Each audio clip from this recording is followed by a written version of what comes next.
Assalamualaikum warahmatullahi wabarakatuh. Kami dari kelompok 1 mata kuliah Manusia dan Lingkungan akan menjelaskan cara membuat replika paru-paru beserta proses respirasi menggunakan replika paru-paru. Sebelumnya, saya akan memperkenalkan kelompok kami. Saya sendiri, Arvenia Yustika, dengan NIM K7120046. Yang kedua ada Bondan Retnowati dengan NIM K7120060. Yang ketiga, Nida Nur Afifah dengan NIM K7120185. Yang keempat ada Fania Putri Rifana dengan NIM K7120093. Yang kelima ada Rizka Anafi dengan NIM K7120231. Cara membuat replika paru-paru. Pertama-tama, siapkan alat dan bahan.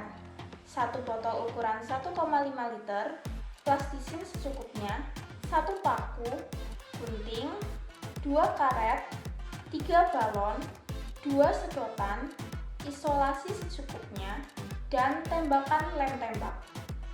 Langkah pertama, potonglah botol menggunakan gunting. Ambillah bagian atas.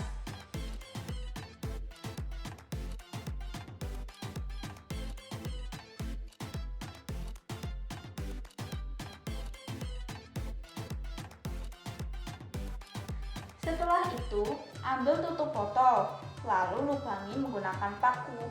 Setelah berlubang, ambil tembakan lem tembak yang sudah panas, lalu lebarkan lubang tadi sampai bisa dimasuki oleh sedotan.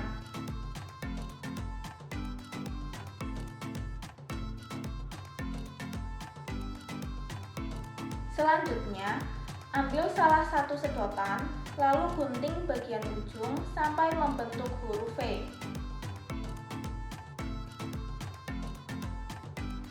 Kemudian, ambil sedotan lain dan bagi dua dengan cara menggunting tengahnya dengan posisi miring.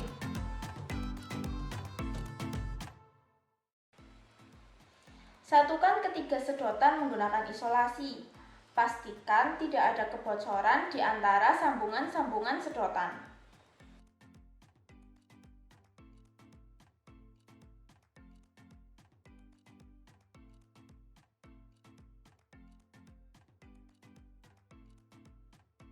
Langkah berikutnya, ambil 2 balon untuk dipasangkan di setiap cabang sedotan. Kaitkan menggunakan karet, lalu isolasilah agar kuat.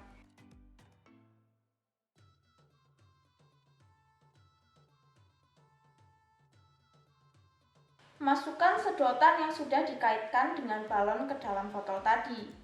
Lalu ambillah balon lain, ikat bagian atas balon, lalu gunting bagian bawah balon, kemudian pasang di bagian bawah botol dan isolasilah agar kuat.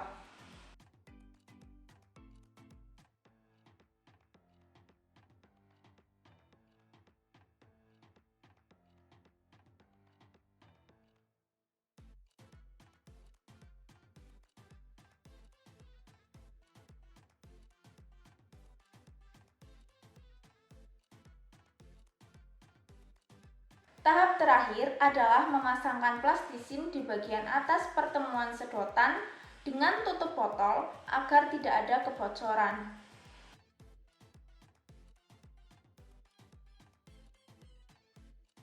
Untuk mengetahui berhasil atau tidaknya replika ini, bisa diuji dengan menarik balon bagian bawah. Jika kedua balon di dalam botol mengembang, dan ketika balon bagian bawah dilepas, kedua balon di dalam botol menjadi mengempis, replika paru-paru ini berhasil atau dapat bekerja. Proses respirasi menggunakan replika paru-paru.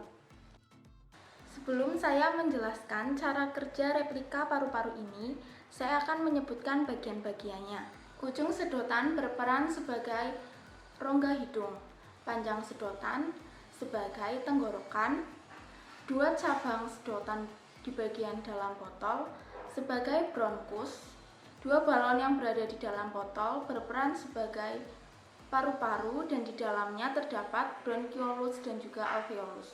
Botol diumpamakan seperti tubuh dan bagian balon di bawah botol sebagai diafragma atau sekat rongga dada dan perut.